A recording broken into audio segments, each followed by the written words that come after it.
Hi, this is Rohan Poddar. I am a storyteller to social good brands. I run a blog called Creatively Unsettled. It's a place for ideas, insights, and storytelling for the new age social entrepreneurship. Today, I have with me Suvankar Mishra. He's the executive director of eKutir. eKutir is India's first certified B Corporation, and it's a group of social enterprises that provide information technology for sustainable solutions for farmers, communities, thereby creating micro entrepreneurs. Hi, Suvankar. Hi, Rohan. How are you? I'm good. I'm good. Suvankar joins me from Delhi, and before this, he was in Nepal for a trip. And so, Suvankar, could we just start off with your Nepal trip? How was it being in Nepal, and uh, what kind of work you had in Nepal that we'd like to understand?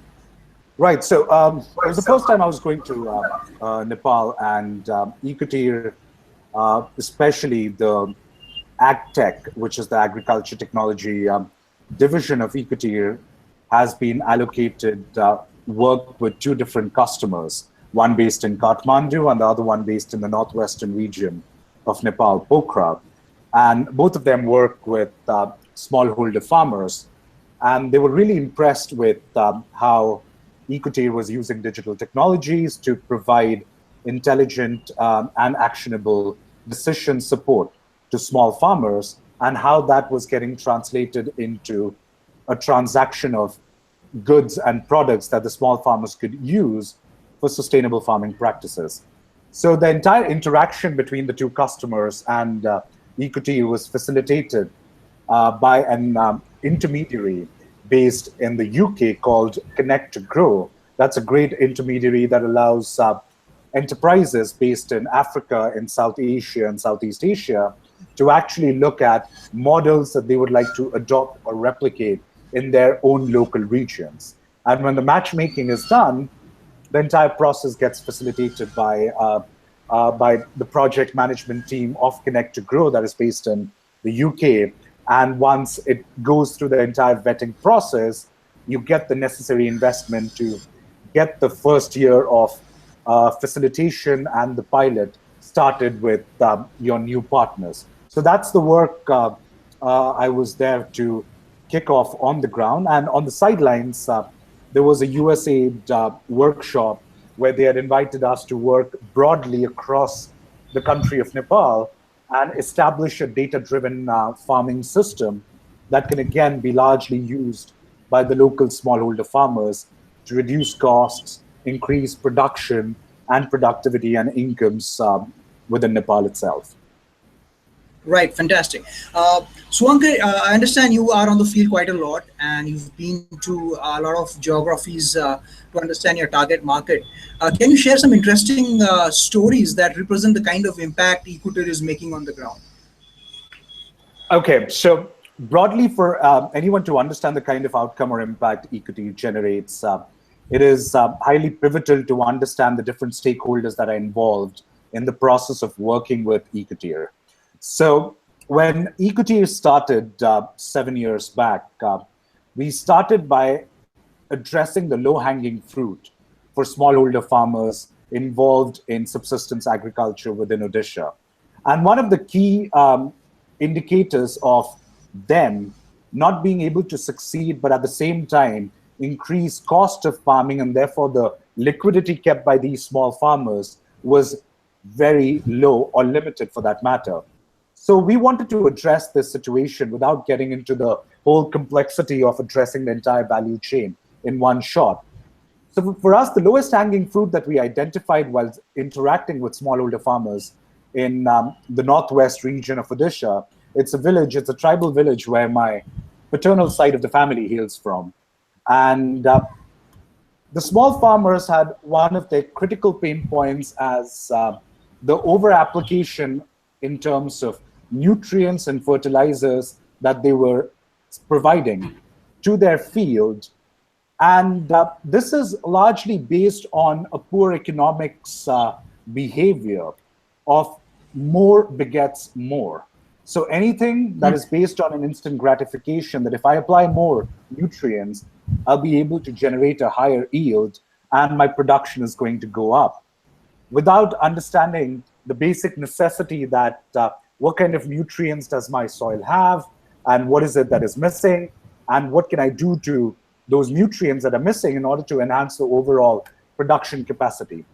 So that knowledge was missing, and for us, that was a really important indicator, both from the interaction with the small farmers as well as the stakeholders that are working in the agri value chain, because anything that was related to soil testing had a lot of delayed results associated with it. So you can talk about being down with fever and going to the doctor, but being prescribed the medicine a week after you visited your doctor, which does not make sense.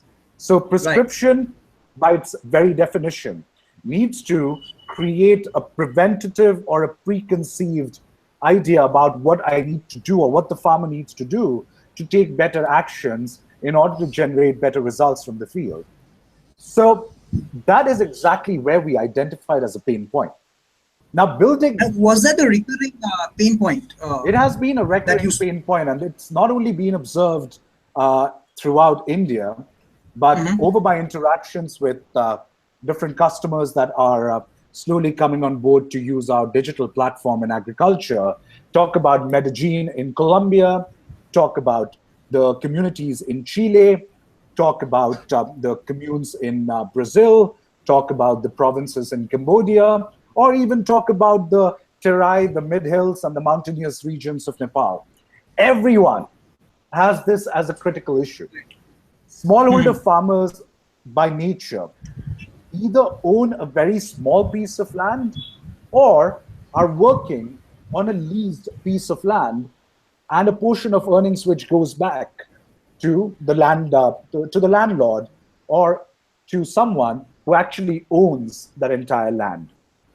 So, in order to make any kind of sound decision on what crop is going to work well, and what kind of inputs will I be able to apply in order to maybe get an optimal production capacity and at the same time better incomes while reducing cost is very important. And this goes back to one of the most plausible explanations given by a statistical modeler working with CIAT and Climate Services, which is part of the consultative group for international agricultural research.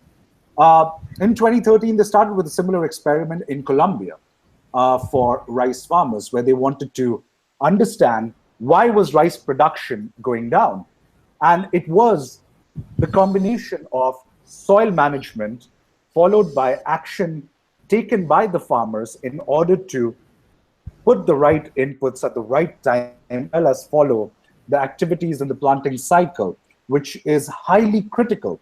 Because what was observed by them, and I apologize if I don't remember it correctly, so there might be a little bit of um, a leeway there. So what I heard and what I took away from that understanding was there was a sudden drop in temperatures due to which the rice crops were not able to yield the right production capacity.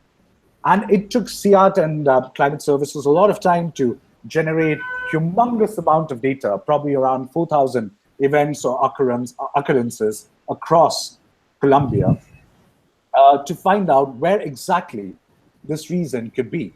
And now, with utmost efficiency, they were able to identify that for a rice grower in Colombia, the critical factors, instead of 10, would be 5 critical factors that affect the farming production capacity to a majority of the overall impact that it's going to make.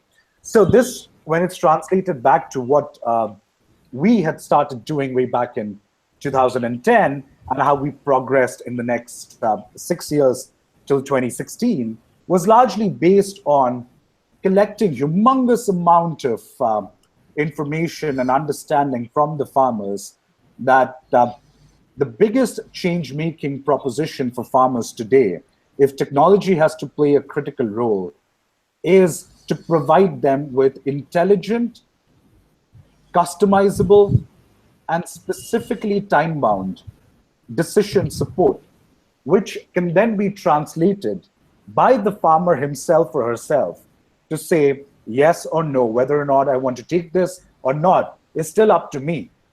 But Ecotir's job of liaising and creating that conduit to disseminate that intelligent information through the group of micro retailers and micro entrepreneurs that we have is highly critical, because our journey has been intensely based on looking at different aspects and stakeholders that could use the digital platform.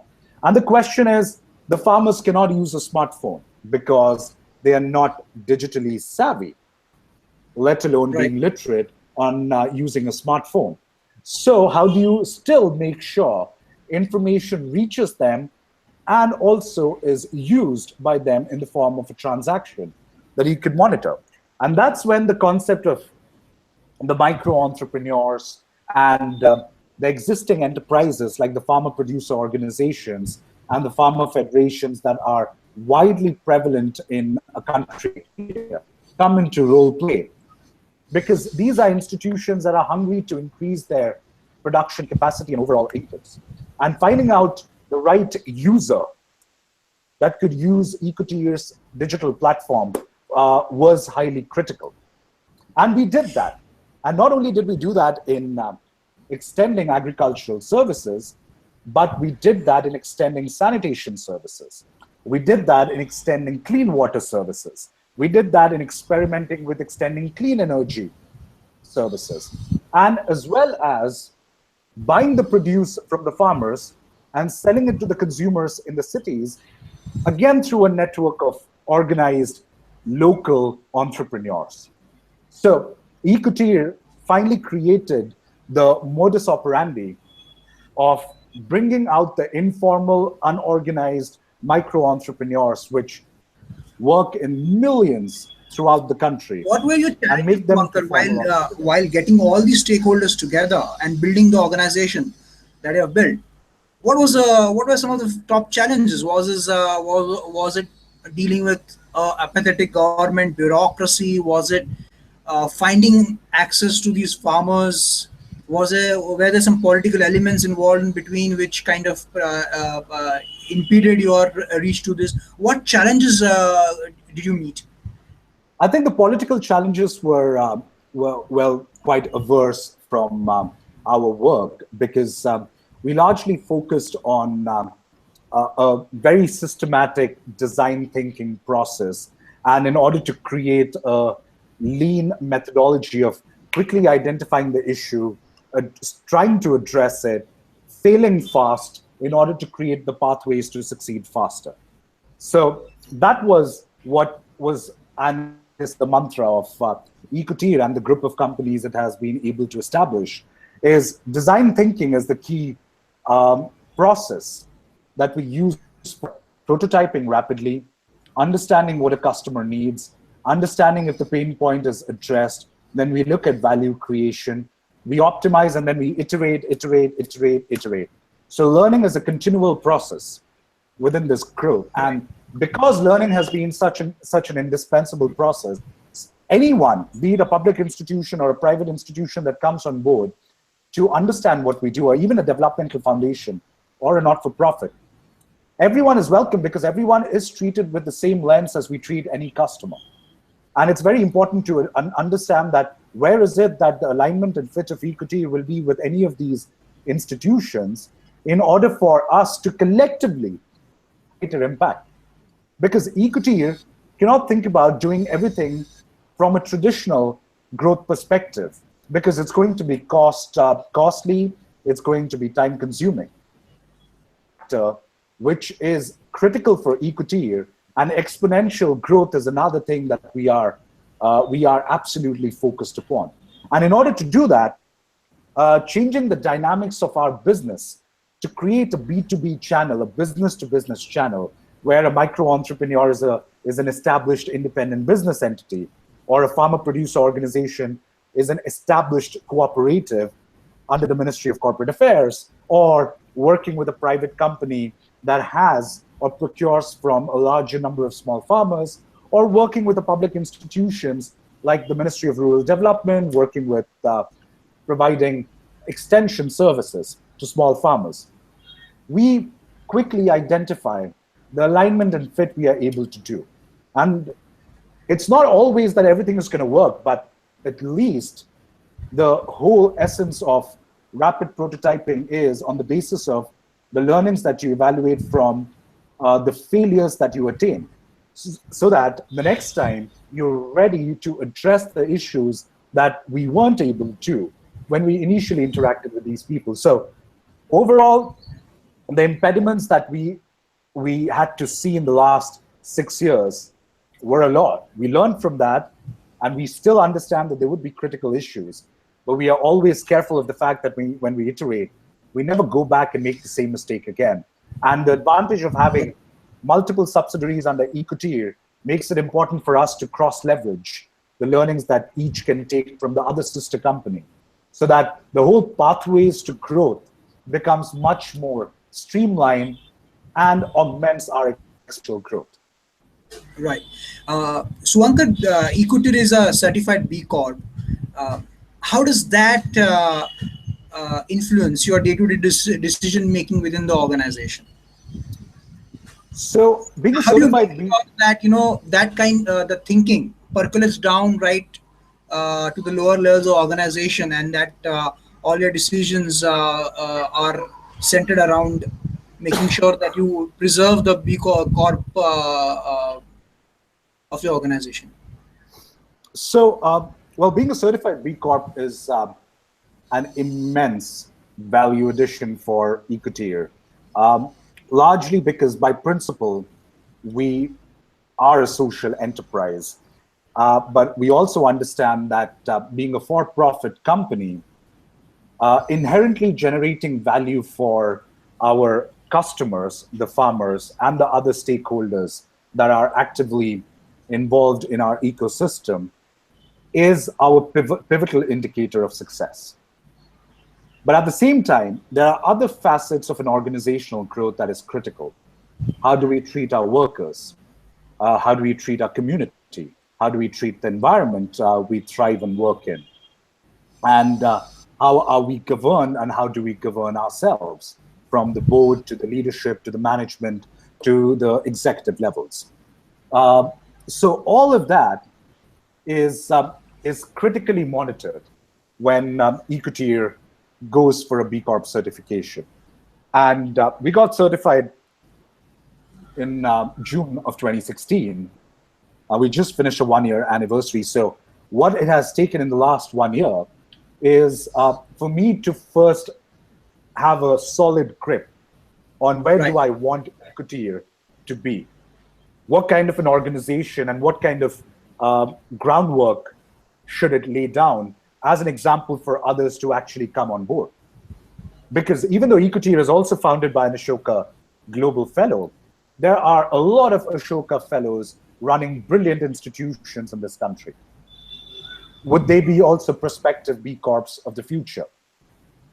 And here is another thing, only for-profit companies become B Corps because inherently that is where the markets come into role play. The economics of development works when you are able to create a market for demand and supply.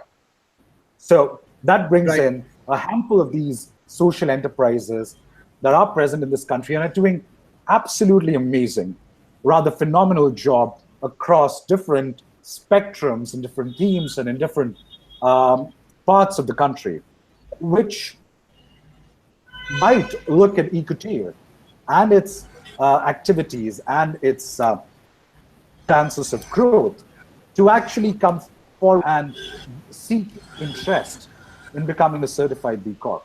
And how does that translate back into my day-to-day business?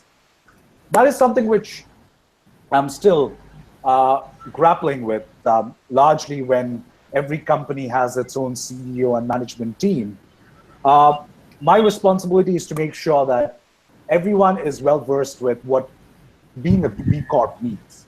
But before that, I'm creating an understanding that what being part of Ecotier actually means to any employee who works with me for and equally contributes for the growth of the company. it's translated into what being part of a B Corp means. And then it's further translated to what can I do to bring in the stakeholders, the private companies, the input suppliers, the buyers, or the hardware suppliers in sanitation, or big companies that are partnering with Ecotier within the spectrum of the supply chain, also express their interest to be B Corp certified. Right. Because we want to create, or rather, we want to curate the future where smallholder farmers are able to thrive and leapfrog to be more sustainable partakers in the economic society. And while we do that, partnering with those that understand our value and also the mechanics of operating and working within this environment that we are working in is also critical for our success and growth. And having an Right. institution like B Lab monitor and audit it on once every 2 years is very critical, that we always have someone holding a carrot that has certified us as a B Corp and is patting us on the back, but also with a stick to remind us that you're really going to make sure you address these key issues for your Right. organization to have a good growth. And that's critical. Right. Right. Suvankar, lastly, can you share some of the key insights and learnings that you have gained over the last few years as a social entrepreneur, uh, which could probably benefit a budding entrepreneur?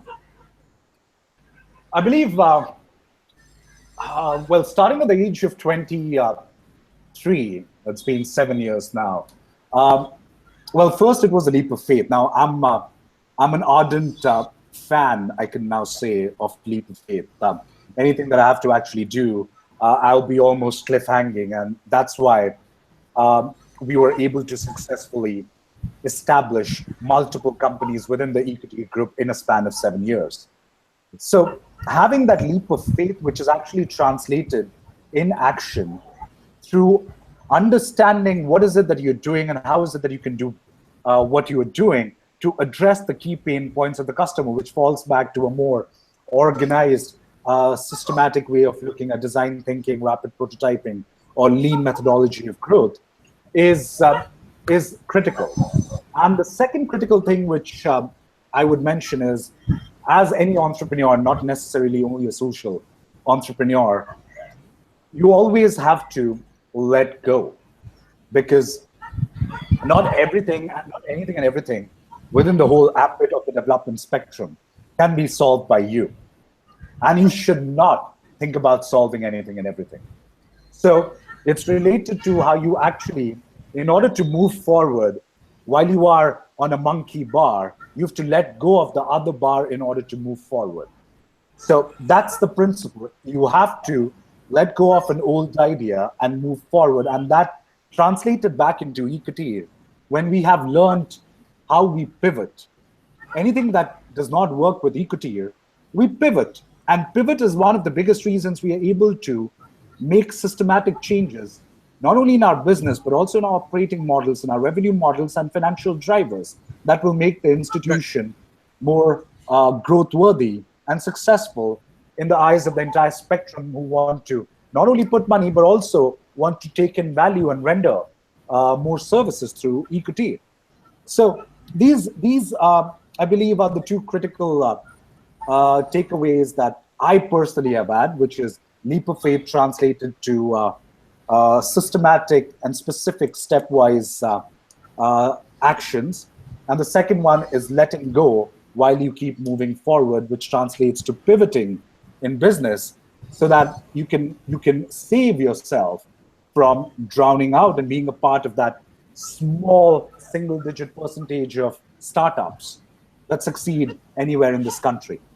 So that's the whole point. We have had the opportunity of an incredible set of co-founders, an incredible team, hard work put into building and curating that team, conviction of each and every team member to what they work for, and we're still growing. We're still young. We're 7 years, but the conviction that I'm able to see starts with the leader himself or herself. So anyone and everyone that becomes a representative of my group of companies, an equity group of companies rather, has to show that they are absolutely dogged in achieving what they really want to see, and self-motivated in a way to not only make themselves grow but take the entire team forward. So it's a collective. When the team grows, the company grows. When the company grows, the business that is provided can actually become better and better. But I do understand it's a chicken and egg situation, so it needs to always go hand in hand. Which comes first, which comes last? We know it has been scientifically addressed, but in a business conundrum, it's always a different model altogether. But that's Right. what anyone who is planning to take up anything, I believe these two things would be critical. And maybe just to add a sprinkle of salt and pepper of saying that patience is important. Short-term ramification on creating $1 million company is something which is part of the startup culture in this country, or rather any other country. So it's brilliant, to each to his or her own. But God bless if you're able to create $1 million company. It doesn't come easy, and it definitely doesn't come by just using a shortcut to attain that. Right, right. Thanks, Suvankar, for making time and sharing your thoughts and ideas with us. And Absolutely. Thank you. have a good day. Thanks, Rohan. It was really a pleasure. Thank you so much. Thank you. Bye.